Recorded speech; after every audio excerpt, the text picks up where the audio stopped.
Os podcasts do Público têm o patrocínio da Almedina. Visite as livrarias Almedina e abra as portas à cultura e ao conhecimento. Afinal, como dizia um famoso intelectual português, o que não sabemos hoje, saberemos amanhã. Visite-nos também em almedina.net. Ora, sejam muito bem-vindos ao Sobre Carris. Hoje estamos na cidade do Porto para mais um desfile de carros elétricos. Estamos a conhecer este elemento que marca a vida da cidade já há muitos anos. Hoje em dia, talvez mais próximo daquela visão da cidade mais turística e menos para o transporte público de passageiros. Já vamos perceber se é essa a vontade de futuro para a STCP ou se os elétricos podem ganhar uma nova vida na cidade.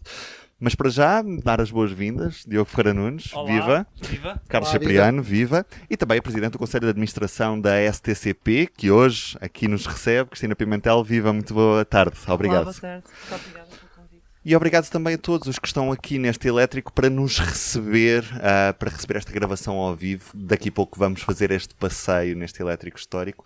E Carlos, ainda antes de olharmos aqui um bocadinho para o futuro e também falarmos um bocadinho deste dia, deixa-me recuar à história do carro elétrico na cidade do Porto e gostava que fizesse precisamente essa história connosco. Como é que o carro elétrico se liga a esta cidade, Carlos? Revisitando uma peça que escrevi há relativamente pouco tempo e até com base em bastantes informações de um sócio da APAC especializado nesta questão, que é o Mário Vieira, a grande novidade aqui é que o Porto foi a primeira cidade da Península Ibérica a ter carros elétricos. Estreou esta tecnologia, isto era na época, nos finais do século XIX, a eletricidade era a tecnologia de ponta. Ainda há pouco estávamos ali a visitar aqui a central de Massarelos e ver toda aquela tecnologia hoje obsoleta e estávamos a comentar que isto na época era a NASA. Isto era o que mais avançado havia naquele tempo. E em 1895, em 12 de setembro, é inaugurada uma linha de carros elétricos entre o Carmo e a Rábida na cidade do Porto, sendo de facto a primeira cidade da Península Ibérica a estrear esta tecnologia. Já agora, fazendo a cronologia, em 1896 é Bilbao que inaugura os carros elétricos, em 1899 Madrid e Barcelona e Lisboa já é no século XX, em 1901. A título de curiosidade, no mundo inteiro os primeiros carros elétricos circularam nos Estados Unidos, em Richmond, na Virgínia, em 1888. Agora, o que é curioso é que, com apenas uma diferença de 7 anos, uma tecnologia de ponta disseminou-se muito rapidamente, atravessa o Atlântico e aterra no Porto, sendo, de facto, repito, a primeira cidade em Portugal e Espanha a ter esta tecnologia. Bom, antes disso já havia carros, mas não elétricos, mas a circular sobre carris na cidade do Porto, que eram os famosos americanos, ou seja, eram veículos elétricos que circulavam sobre carris, puxados por gado moar, portanto, por cavalos, burros e mulas, que puxavam os carros elétricos precisamente pelo facto de, ao circularem sobre carris, a inércia, o atrito é menor e, portanto, permitia com menos esforço deslocar maior peso. Referir também que a tração a moar desapareceu em 1904, quando, à medida que a rede dos elétricos do Porto se vai ampliando.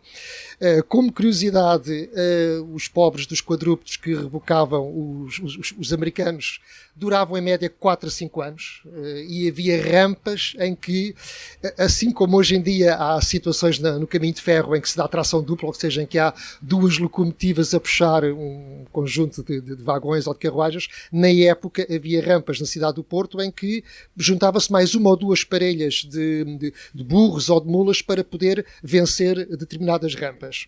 Mas pronto, voltamos aos carros elétricos que, sendo elétricos, têm que ter eletricidade, tem que ser fornecida esta fonte de energia e é construída na Rábida a primeira central elétrica da cidade e mais tarde substituída em 1915 pela central de Massarelos, onde nós estamos neste momento, aqui em frente, que irá funcionar até à década de 40. O apogeu da rede de elétricas da cidade do Porto e arredores, porque atravessam o rio, chegaram a Rio Tinto, Hermesinde, e portanto era uma rede muito grande, chega a ter 82 km de extensão e tem este pico em 1950. Na altura tinha 38 carreiras, tinha 217 veículos, uma frota enorme para a época, portanto eram 193 carros elétricos e 24 atrelados, e a partir daqui, da década de 50, dá-se um desaparecimento muito rápido com a concorrência do autocarro e portanto, em pouco tempo,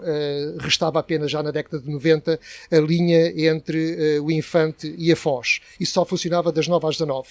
O que é que vai salvar o carro elétrico aqui no Porto? É o turismo, é o boom do turismo. Portanto, os turistas gostam de carros elétricos, veja-se em Lisboa o exemplo do 28, não é? Portanto, penso que paulatinamente, com alguma timidez, os elétricos no Porto vão ressuscitando, graças em parte ao interesse dos turistas. Carlos Cipriano, vimos esta história e agora deixa-me perguntar ao Diogo a história deste elétrico. Onde é que nós estamos ao certo? Que elétrico é este? O que é que ele tem de particular? Estamos num carro elétrico 373. Foi construído nas oficinas da STCP em 1949 e pertence a uma série de modelos que são conhecidos como pipis, porque na altura era do mais avançado que existia em termos de carros elétricos. Estamos numa composição que tem 5 lugares logo aqui na frente, junto ao guarda-freio. Depois tem 21 assentos no salão principal e tem mais alguns assentos na retaguarda. Podemos ler 16 assentos na retaguarda. É do mais recente, é dos modelos mais recentes na frota do STCP. Há um modelo que é de 1950, que é o modelo 500, da série 500, se não estou em erro, e que é do mais recente que há na frota da STCP, porque a idade média é dos 86,6 anos no final do ano passado e vai evoluindo. E assim temos neste momento. Vamos falar com a responsável da STCP, a Cristina Pimentel. Hoje estamos num dia especial para a cidade, estamos no dia do desfile do carro elétrico. Vamos começar pela história deste desfile. Porquê é que este desfile acontece? Há quanto tempo é que acontece? O que é que podemos ver neste dia? O desfile começou quando se fez a celebração dos 100 anos do carro elétrico em 1995. Para celebrar os 100 anos do carro elétrico no Porto, a STCP, na altura, já com o museu aberto há poucos anos, mas já aberto, decidiu fazer um desfile para realmente celebrar os 100 anos do carro elétrico do Porto. E a partir daí passou a ser feito todos os anos. Foi um acontecimento que chamou imenso interesse, imensa curiosidade à cidade. E a partir daí, a partir dessa data, passou a ser feito anualmente e hoje em dia já é um dia histórico para o Museu do Carro Elétrico, para a STCP, e todos os anos, no primeiro sábado do mês de maio, nós fazemos questão de celebrar com a cidade a nossa história, a nossa memória, e fazer sair um grande número de carros elétricos históricos. A própria Cristina Pimentel já foi diretora deste museu. Já fui diretora do Museu do Carro Elétrico. Quando é que foi nessa altura? Até 2013. Eu vim dirigir o Museu do Carro Elétrico no ano 2001, e estive na direção do museu até 2013. Em 2013 saí para outras funções. Agora regressei à empresa, mas noutro contexto e noutras funções. Mas estive cá muitos anos. Cristina, fala da história do carro elétrico. Pergunto-lhe se o carro elétrico para a cidade do Porto é só história ou se também tem futuro. Não, tem imenso futuro.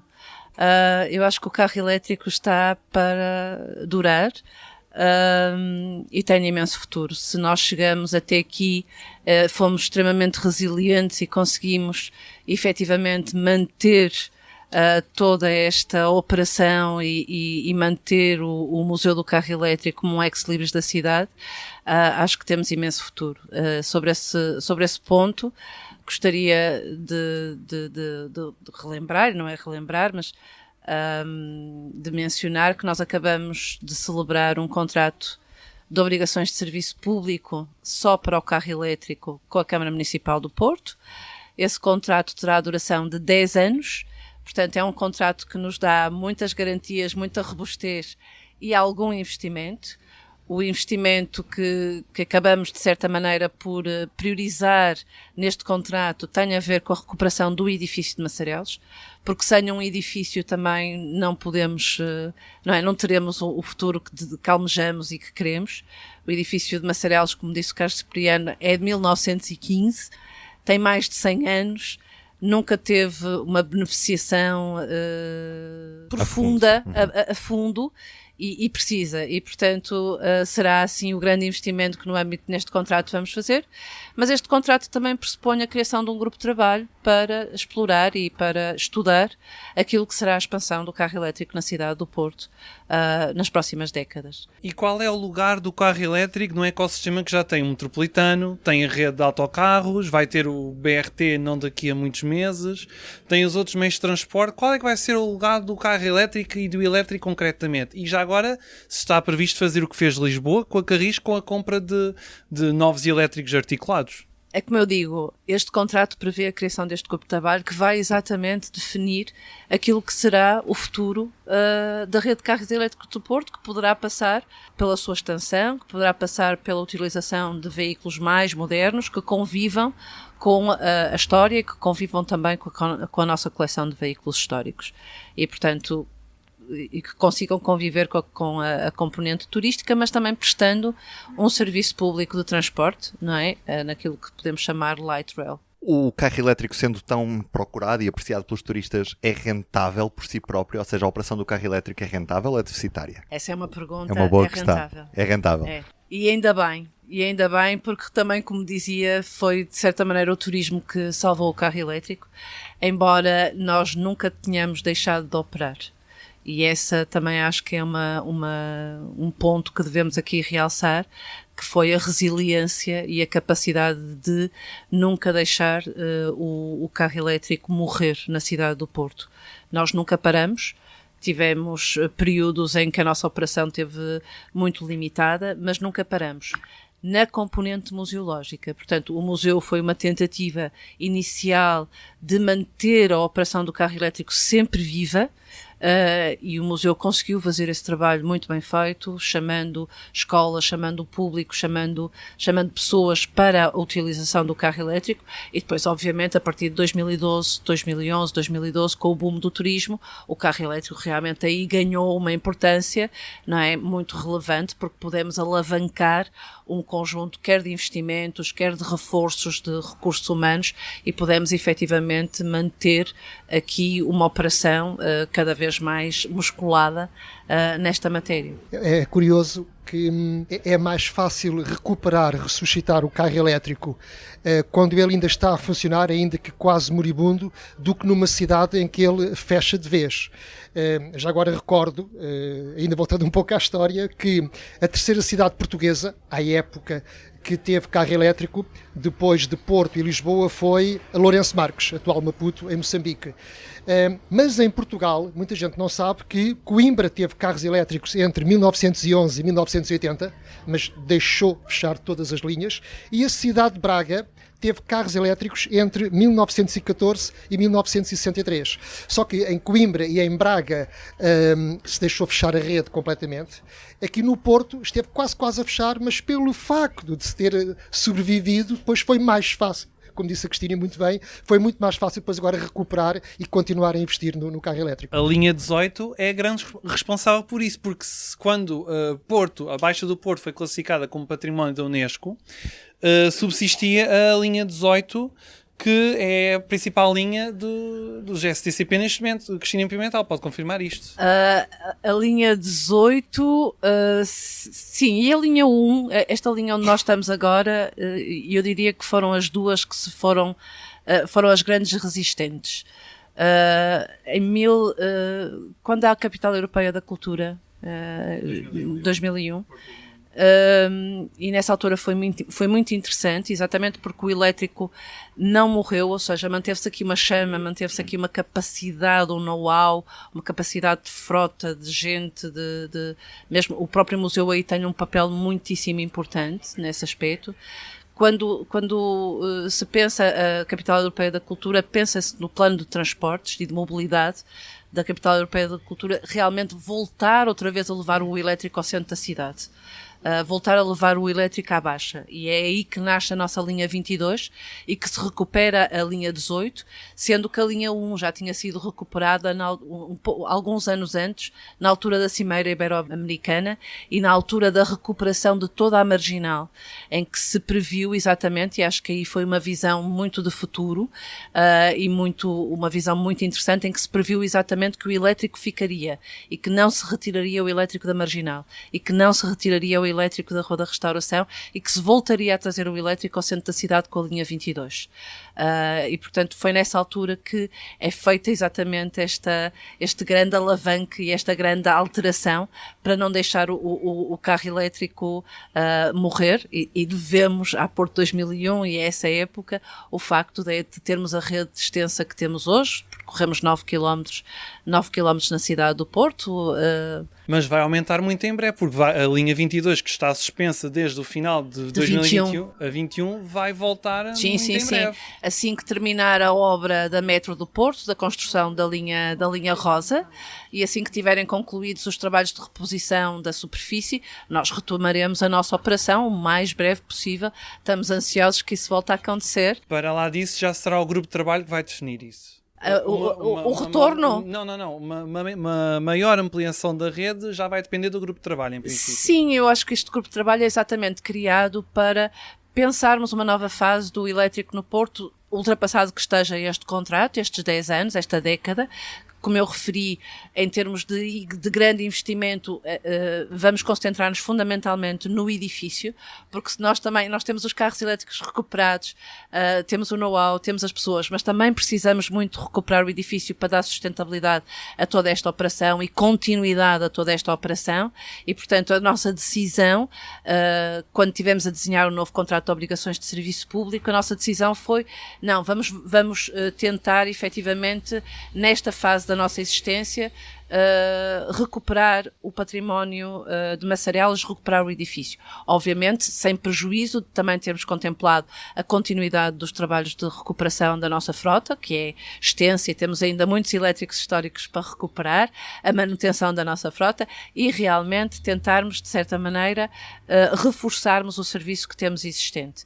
E depois, com esse grupo de trabalho que está constituído no âmbito do contrato, estudarmos expansões da rede e uma modernização que eu acho que poderá vir a ser extremamente interessante para o ecossistema da mobilidade do Porto, porque o carro elétrico, o light rail, vai a sítios onde o metro nunca irá, onde muitas vezes os nossos autocarros também têm alguma dificuldade e, portanto, vai a sítios com mais facilidade, podendo fazer um transporte um bocadinho mais de serviço público. Quem pensou nessa modernização do carro elétrico foi, há muitos anos, a cidade de Estrasburgo, para uma nova geração de carro elétrico. Carlos Cipriano, gostava que nos recordasses hoje essa história, porque é particularmente interessante. Tenho que também revisitar aqui uma peça que escrevi em 1997, que tem como título Estrasburgo ganha prémio do transporte público 96.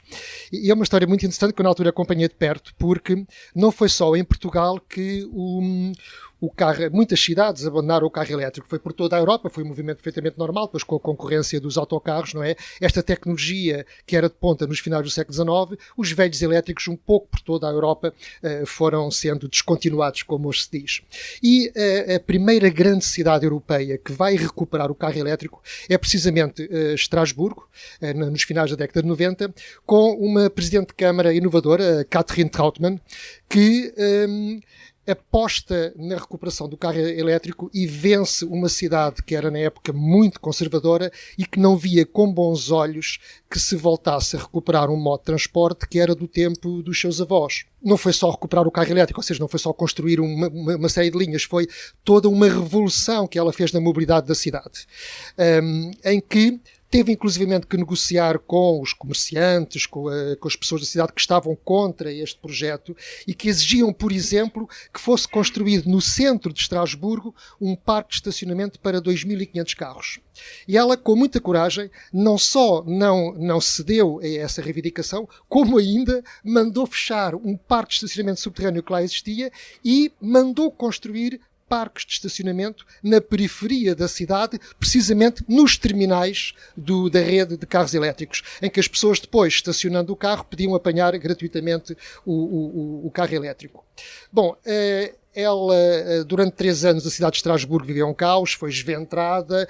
Eu tive a oportunidade de privar com ela e ela contava-me que todos os assessores lhe diziam: vamos perder as eleições, vamos perder as eleições. Ficou com uma taxa de popularidade baixíssima, mas manteve-se firme. E quando acabaram as obras e quando pela primeira vez as pessoas veem um carro elétrico já que seria para o século XXI, as pessoas abriram a boca de espanto, porque era um carro elétrico de linhas modernas, com a cabine do condutor envidraçada, com câmaras de vídeo. Portanto, isto para a época, de facto, as pessoas ficaram muito surpreendidas e ficaram logo conquistadas. Achei piada que, na altura, um dos técnicos da empresa Municipal de Transportes de Estrasburgo dizia-me: nós primeiro pedimos aos designers para conceberem uma coisa bonita e arrojada, e depois entregámos o desenho aos engenheiros e ele construiu o seu carro elétrico. E foi este o segredo, que é fazer as coisas para as pessoas. E, portanto, pôr primeiro a perspectiva do designer, uma coisa bonita, que atraia, e depois sim, os engenheiros tratam de pôr aquilo operacional. Já agora, o Porto, quando inaugura o seu metro, vai buscar muito dos atuais veículos do metro do Porto, são, digamos, filhos ou quase são irmãos, réplicas. são réplicas praticamente do elétrico de Estrasburgo. E, portanto, a senhora não só ganhou as eleições depois com 52% dos votos, como mais tarde foi recompensada e foi ministra dos Transportes.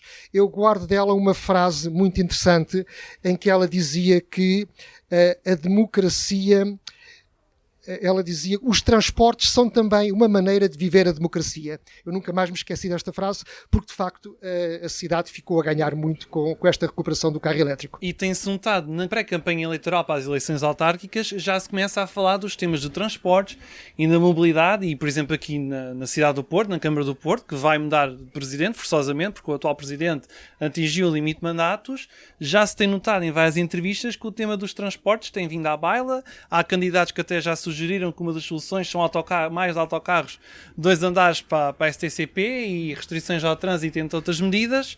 Mas vamos ver, em setembro, outubro haverá eleições. Voltando aqui ao carro elétrico, este local onde estamos, o Museu do Carro Elétrico, é muito importante na rede dos elétricos, porque neste ponto os elétricos, ambos, as duas linhas saem do Passeio Alegre. E depois, aqui na zona do Museu do Carro Elétrico, há uma das linhas que sobe a Rua da Restauração, que é uma rua extremamente íngreme e que, se não fosse a corrente elétrica, era preciso muito esforço animal puro e duro para conseguir vencer a pendente. E depois há uma outra linha que continua até a zona do Infante, que é perto do Palácio da Bolsa, que no caso é a linha 1. A outra linha é a tal linha 18, sobre a qual já falámos várias vezes. E quando acabarem as obras do metro do Porto, a linha 22, que é como a linha circular da rede do carro elétrico aqui no Porto. Vou só fazer mais uma pergunta à Cristina Pimentel, se há ideia de quantos visitantes por ano passam no Museu do Carro Elétrico, se há algum dado que refira a isso. No caso do museu, são cerca de 40 a 50 mil visitantes por ano. No caso do carro elétrico, estamos quase com 1 milhão. Aliás, o contrato prevê que se atinja cerca de 990 mil passageiros em 2029, pelo menos é o que está nos projetos de orçamento, exatamente isso. Portanto, se calhar até se vai superar, se correr tudo bem. Eu gostava só aqui de partilhar uma apreensão com 2 grandes equipamentos da cidade do Porto que não estão a ser aproveitados para a mobilidade, para os transportes, incompreensivelmente, porque eu penso que se calhar noutros países não se desperdiçariam oportunidades destas. Uma delas é a Ponte Dona Maria, que não tem nenhum aproveitamento e que poderia muito facilmente ser utilizada para bicicletas, trotinetes, para pessoas, etc. Ou até, eventualmente até para um carro elétrico, não sei.